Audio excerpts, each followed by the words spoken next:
അങ്ങ് സ്വർഗത്തിലൊക്കെ എത്തിയെന്ന് പറയത്തില്ലേ? അമ്മാതിരി ഒരു ഫീല്. ഇതെവിടെയാണ് ഞങ്ങൾ എത്തിയിരിക്കുന്നത്? എന്ത് മനോഹരമായ സ്ഥലമാണല്ലേ! കണ്ടില്ലേ തേയിലത്തോട്ടങ്ങൾ? മൂന്നാറിലെ ഒരട്ടിപ്പൊളി ഫോട്ടോഗ്രാഫി, വീഡിയോഗ്രാഫി ഒക്കെ ചെയ്യാൻ പറ്റിയ നല്ലൊരു സ്ഥലത്താണ് ഞങ്ങൾ ഇന്ന് എത്തിച്ചേർന്നിരിക്കുന്നത്. ഈ ഒരു സ്ഥലത്തിന്റെ പേരറിയാവുന്നവർക്ക് കമന്റ് ചെയ്യാവുന്നതാണ്. കേരളത്തിലെ തന്നെ ഏറ്റവും ആദ്യത്തെ തേയില ഫാക്ടറി മൂന്നാറിലാണ്. അവരുടെ തന്നെ ഒരു ടീ പ്ലാന്റേഷനാണ് ഈ കാണുന്നത്.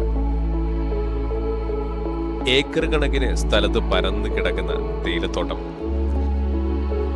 ഈ ഒരു സ്ഥലത്തിനെ കുറിച്ചുള്ള വീഡിയോ ആണ് ഇനി നമ്മുടെ ചാനലിൽ വരാൻ പോകുന്നത്. തേയിലത്തോട്ടങ്ങളിൽ നിന്നും തേയിലയായി മാറുന്ന ആ ഒരു പ്രക്രിയ കാണണ്ടേ? അപ്പോൾ വീഡിയോയ്ക്കായി കാത്തിരിക്കൂ. വൈകാതെ തന്നെ നമ്മുടെ ചാനലിൽ ഈ ഒരു വീഡിയോ വരുന്നതാണ്.